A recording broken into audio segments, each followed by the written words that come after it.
Namaste children, I welcome you all in my class.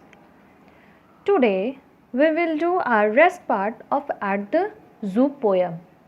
In previous class we had done our question B3, B4, B5 and today we will do our rest questions of topic At the Zoo. Let's start from question number B6. Suppose we add a new stanza to the poem. Read the lines and fill in the blanks with rhyming words from the box below. You have to select only 2 words. Say here, a help box is provided to you in your textbook. What you have to do? आपको क्या करना है? आपको suppose करना है, आपको एक new stanza अपने पोएम एट द जू में ऐड करना है जिसमें डिफरेंट एनिमल्स के बारे में आपको बतलाया गया है. आपको क्या करना है? उसी में एक न्यू स्टैंजा ऐड करना है. Read the lines and fill in the blanks with the rhyming words from the box below. यहाँ पे कुछ राइमिंग वर्ड्स दिए गए हैं. ठीक, आपको क्या करना है?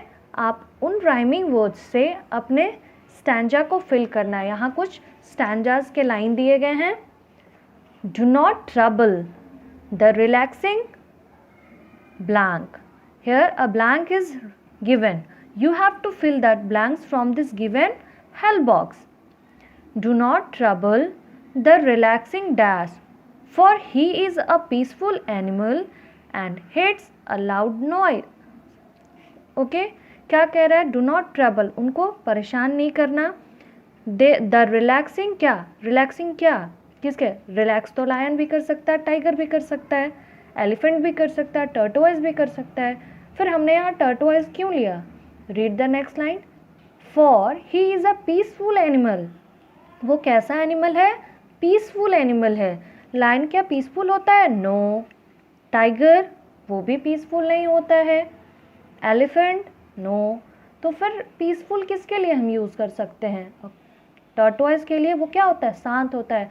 आपने कभी रियल में टर्टोइज को देखा है? आप जब देखना, जब आप साउंड कुछ करोगे वो क्या करता है? एक सेल होता है उसके बॉडी के ऊपर, वो उसमें छिपके रहता है, मूवमेंट करता है तो बाहर निकलता है, अपने हेड को बाहर निकालता है. लेकिन आप देखोगे कि जब आप कुछ बोलते हो वो तुरंत से अंदर चला जाता है. ठीक, तो क्या करता है? आवाज़ से उसको डर लगता है और वो अंदर चला, वो शांत होता है, धीरे धीरे चलता है. आपने टर्टोइज और रैबिट की स्टोरी भी सुनी है. तो hair we add this stanza.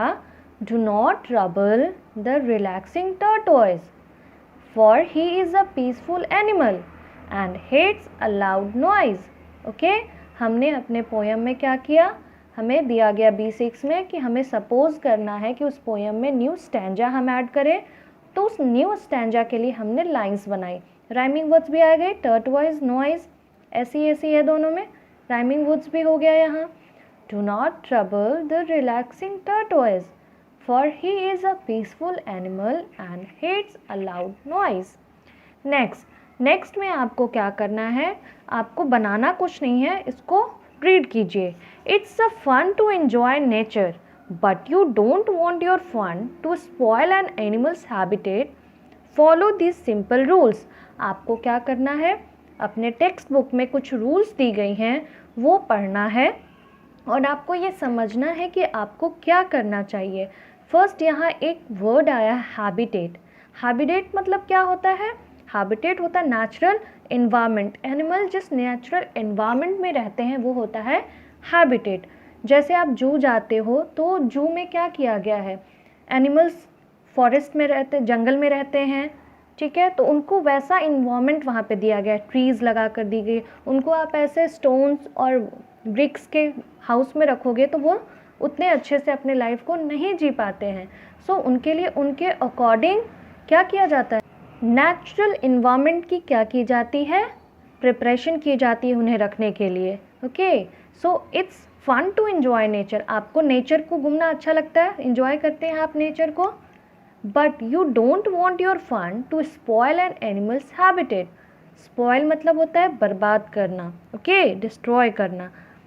But you don't want your fun to spoil an animal's habitat. लेकिन आप नहीं चाहते कि आपका मज़ा जानवरों के आवास को, हैबिट जहाँ जानवर रहते हैं उनके इन्वायरमेंटल नेचुरल इन्वायरमेंट को बिगाड़ दे, जहाँ वो रह रहे हैं आप उनका घर या आवास बिगाड़ दो। उसके लिए हमें क्या करना चाहिए? Follow this simple rule. For example, आप पार्क में जाते हो, आपको पार्क में जाना अच्छा लगता है, लेकिन आप क्या देखोगे, कभी कभी पार्क में भी क्या होते हैं, कुछ बर्ड्स अपने नेस्ट बनाए रहते हैं। आप उनको क्या करो, टीज़ नहीं करो, आप उनको परेशान नहीं करो जाकर। ओके, तो यही सब चीज़ें जो हमें सीखनी है। Let's start first. Leave plants where you find them, don't pick wild flowers. आपको अगर कोई प्लांट दिखता है कहीं, तो आप क्या करो, उसे तोड़ो नहीं, बर्बाद नहीं करो, वेस्ट नहीं करो उसको, और जो वाइल्ड फ्लावर्स होते हैं उस पर, उसको भी आप पिक नहीं करो, एज इट इज़ आप उन्हें रहने दो। हर चीज़ की अपनी एक खूबसूरती होती है। पौधा ग्रीन ग्रीन दिखता है, हमें अच्छा लगता है, उस पर जब फ्लावर्स आते हैं वो भी हमें बहुत अच्छा लगता है। तो क्या होता है, एनिमल्स को भी वो इन्वायरमेंट ही अच्छा लगता है जिसमें कि ट्रीज़, फ्लावर्स, उनका वो नेचुरल इन्वायरमेंट होता है जिसमें कि वो एंजॉय करते हैं। Do not harm the eggs young ones of animals. आपको क्या करना चाहिए, कभी आप नेस्ट में एग को, कभी कभी हमारे घर के बालकनी में आपने देखा होगा छज्जे पे कुछ बर्ड्स अपना नेस्ट बना लेते हैं, तो हमें उन्हें भी परेशान नहीं करना चाहिए, उनके यंग वंस को, या फिर किसी जानवर के छोटे बच्चे होते हैं, डॉगी का छोटा सा प्यारा सा पपी होता है, उसे भी परेशान नहीं करना चाहिए, या फिर छोटे छोटे बर्ड्स के बच्चे होते हैं उन्हें भी परेशान नहीं करना चाहिए। ना ही अंडे को परेशान हमें हार्म करना चाहिए, ना ही यंग वंस को, छोटे बच्चों को, जानवरों के जो छोटे बच्चे होते हैं उनको। Keep to the path meant for walking. हमें चलने के लिए, पार्क हो या कहीं भी हम नेचुरल इन्वायरमेंट में जाते हैं, तो वो हमारे चलने के लिए रास्ता बनाया हुआ होता है, हमें उस पाथ को ही चलने के लिए रखना चाहिए, इधर उधर से कहीं से भी नहीं निकल जाना चाहिए, नहीं चलना चाहिए, उसी पाथ का हमें वॉकिंग के लिए यूज़ करना चाहिए। Never start a fire. कभी भी हमें क्या नहीं करना चाहिए, हमें आग नहीं लगाना चाहिए। हम क्या करते हैं, आपने देखा होगा कभी कभी कुछ लोग ग्रास में या फिर ट्रीज़ में आग लगा देते हैं, फायर लगा देते हैं, वो काम हमें नहीं करना चाहिए। उनके नेचुरल हैबिटेट को हमें नष्ट नहीं करना चाहिए, ताकि वो भी अपने लाइफ को अच्छे से जी सकें। Always take litter home. हमें हमेशा कूड़े को घर लेकर जाना चाहिए। कूड़ा दैट मीन्स आप कुछ भी खाते हो, रैपर्स रखते हो, अगर वहाँ प्रॉपर अरेंजमेंट है डस्टबिन की, तो आप उसको डस्टबिन में डालो, नहीं तो कचरा वहाँ इधर उधर नहीं फैलाना चाहिए। हमें कचरे को कहाँ रखना चाहिए, या तो आप रैपर घर लाकर अपने डस्टबिन में डालो, एक प्रॉपर प्लेस होता है वहाँ पे, हमें इधर उधर नहीं फेंकना चाहिए। Come to the next. आपको क्या करना है इस वाले में आपको बस रीड करना है और सिंपल रूल्स के बारे में समझना है कि हमें क्या क्या रूल्स फॉलो करने चाहिए। After completing B6 come to B7। B7 क्या है, हमारा लाइफ स्किल। हम अपने लाइफ के लिए क्या कौशल सीखे, क्या स्किल सीखा हम अपने लाइफ के लिए, हम आते इस आखिर हमने पोएम पढ़ा एट द जू, उससे क्या स्किल्स हमने अपने लाइफ में सीखी और क्या हमें फॉलो किया, वो हम डिस्कस करेंगे अभी। What would you do if you see some children teasing animals in the zoo? क्या कह रहा है, अब आप क्या करोगे, आप क्या करोगे जब कुछ बच्चे जू में एनिमल्स को टीज़ कर रहे हो। फॉर एग्ज़ाम्पल, आप जू गए हो, आप जब जू गए, आप जब एनिमल्स को देख रहे हो जो इनक्लोज एरिया में क्लोज्ड हैं, तो आप उनको क्या देख रहे हो कि वहाँ कुछ बच्चे हैं जो उन जानवरों को, जो जू के जानवर हैं, उनको परेशान कर रहे हैं, टीज़ कर रहे हैं। ओके, तो आप क्या करोगे, what would you do if you see some children teasing animals in the zoo. आप उस जू में बाकी चीज़ों, कुछ बच्चे हैं जो टीज़ कर रहे हैं एनिमल्स को जू में, आप उनको क्या करोगे, what would you do if you see some children teasing animals in the zoo. See, If I see some children teasing animals in the zoo, यदि मैंने देखा कि कुछ बच्चे एनिमल्स को क्या कर रहे हैं, जू के एनिमल्स को चिढ़ा रहे हैं, परेशान कर रहे हैं, चिढ़ा रहे हैं, I would try to stop them, क्या करूँगी मैं उन्हें रोकने की कोशिश करूँगी। हमने अभी पोएम में सीखा है, हमने गुड हैबिट सीखी है, हमें जानवरों को परेशान नहीं करना चाहिए, जू में जाके उन्हें चिढ़ाना नहीं चाहिए, उन पे स्टोन्स थ्रो नहीं करना चाहिए, उन्हें कुछ भी फीड नहीं करना चाहिए, उन्हें अपने इनक्लोज़र से, आपको उनके इनक्लोज़र के पास नहीं जाना चाहिए। ठीक है, ये सब चीज़ें हमने सीखी हैं। जब हमने कुछ चीज़ लर्न की है, सीखी हैं, तो हमें दूसरों को भी वो सिखाना चाहिए। तो हम क्या करेंगे, I would try to stop them by saying, हमें उन्हें रोकने की कोशिश करनी चाहिए। आप कैसे रोकोगे, बाय सेइंग, बोलकर, उन्हें बताकर, that it is not good to tease animals, ये अच्छी बात नहीं है जानवरों को चिढ़ाना, because they might hurt them, वो क्या कर सकते हैं, उन्हें हर्ट कर सकते हैं। वो जो सम चिल्ड्रन है उनको आप समझाओगे कि वो क्या कर सकते हैं, आप उनको चिढ़ाओगे तो वो आपको हर्ट कर सकते हैं। टीजिंग animals is a bad habit, जानवरों को चिढ़ाना एक बुरी आदत है, बुरी बात है, हमें जानवरों को नहीं चिढ़ाना चाहिए। So they will not tease animals, so क्या करेंगे, वो एनिमल्स को नहीं चिढ़ाएंगे। हमने अपने पोएम एट द ज़ू में हमने खुद सीखा, वही चीज़ अब हम क्या करेंगे, दूसरे बच्चों को सिखाएंगे कि क्या करना चाहिए। हमें एक इन्वायरमेंट दिया, यहाँ पे एक सिचुएशन दिया कि ऐसा अगर आप देखो कि कुछ बच्चे एनिमल्स, जू के एनिमल्स को टीज़ कर रहे हैं, तो आप क्या करोगे।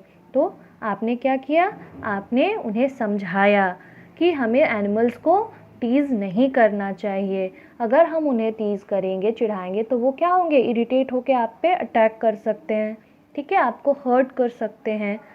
और जानवरों को चिढ़ाना अच्छी बात नहीं होती है।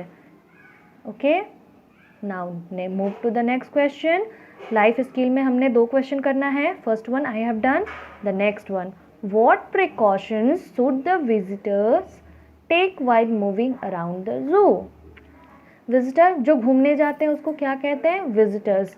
जो विजिटर्स जू में घूमने गए हैं तो उन्हें जू में घूमते समय जू में क्या क्या प्रिकॉशंस, क्या क्या सावधानियां लेनी चाहिए, क्या क्या सावधानी रखनी चाहिए, इसके बारे में हमें डिस्कस करना है।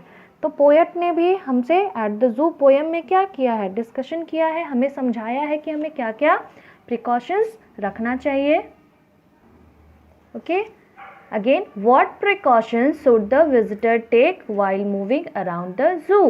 Let's see the precautions that the visitor should take while moving around the zoo are, है तो वैसे बहुत सारे, बट आपको जब लिखना होगा तो आप 2 या फिर 3 लिख सकते हो अकॉर्डिंग टू योर टाइम। आपको अगर एग्ज़ाम में देता है तो आप क्या करोगे, मिनिमम 2 आप लिखोगे।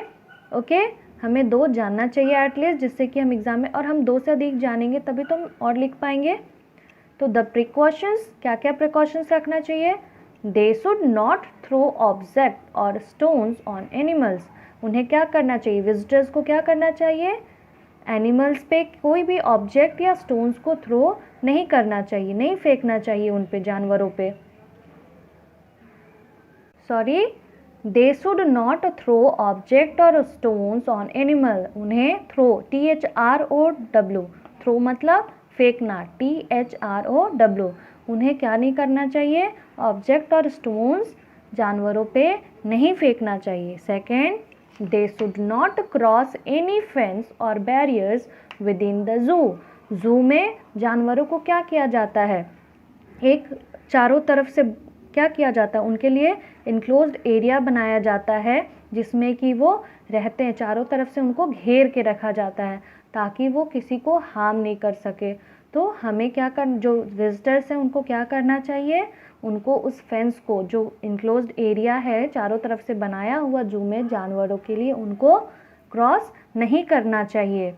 और क्या नहीं करना चाहिए, they should not tease the animals, उन्हें जानवरों को भी टीज नहीं करना चाहिए। Here I have written 3 points, in exam you can write only 2 points. What precautions the visitors should take while moving around the zoo?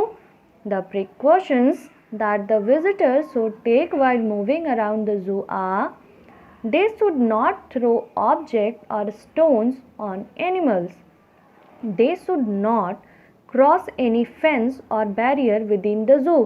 Fence और barrier एक ही होता है, जो जानवरों के चारों तरफ से हम उनको क्या करते हैं, घेरते हैं ना, या तो लकड़ी से घेरते हैं, ज़्यादा हार्मफुल होते हैं तो उनको क्या करते हैं, तार से घेर के रखते हैं. जू में आप जाते होगे तो देखते होगे, उनको हम क्या करते हैं, क्लोज करके रखते हैं. They should not tease the animal. Visitors को एनिमल को टीज नहीं करना चाहिए. Now next is are B8 value based question. अभी हमने किया लाइफ स्किल. हमने अपने लाइफ में जो स्किल सीखी इस पोएम से कि हमें क्या करना चाहिए नहीं करना चाहिए वो हमने देखा. लेकिन क्या वैल्यू आया आपके इससे, आपने क्या वैल्यू इससे क्या किया, खुद में लाया, क्या वैल्यू आप में आई. पहला तो हमें क्या करना चाहिए, एनिमल्स की रेस्पेक्ट करनी चाहिए, उन्हें परेशान नहीं. These are the value that we get from this poem at the zoo. Let's see what value based question ask. Discuss why we should be kind to all the birds and animal. Discuss कीजिए कि हमें क्यों birds and animals के लिए kind होना चाहिए, दयालु होना चाहिए. क्यों, आपको ऐसा क्यों लगता है, why we should be kind to all the birds and animals. See, we should be kind to all the birds and animals because they can't speak like us. They are unable to express their happiness and sorrows in words like us. क्यों, हमें क्यों उनके अपनी दया क्यों दिखानी चाहिए, why should we kind to, क्यों हमें उन्हें उनके प्रति दयालुता दिखानी चाहिए, बिकॉज वो हमारी तरह बोल नहीं सकते. वो अपने खुशी को या दुख को, सॉरो मतलब क्या होता है, दुख को, वो हमारी तरह वर्ड्स में एक्सप्रेस नहीं कर सकते. आप खुश होते हो, आपकी टीचर आपको अप्रिशिएट करती है, आप खुश होते हो, आपको खुशी आती है तो आप एक्सप्रेस करते हो, थैंक यू मैम कहते हो. आपने अपने क्या किया, थैंक यू मैम को बोला. आपसे कुछ मिस्टेक होता है, आप अपने मिस्टेक से भी क्या करते हो, सॉरी मैम. तो आपने क्या किया, अपने वर्ड्स से एक्सप्रेस किया खुद की फीलिंग्स को. आपको अगर अच्छा लगा तो आप क्या कहते हो, थैंक यू मैम. अगर बुरा लगता है तो बोलते हो आप, सॉरी मैम, नेक्स्ट टाइम से ऐसी गलती नहीं होगी. आप ज़्यादा खुश होते हो, अपने घर में फैमिली मेम्बर्स से शेयर करते हो ना. लेकिन बर्ड्स या एनिमल्स ऐसा नहीं कर सकते हैं, because they are not able to speak. वो बोल नहीं सकते, हमारी तरह टॉक नहीं कर सकते. तो बेजुबान कहते हैं ना, बेजुबान जानवरों को हमें परेशान नहीं करना चाहिए.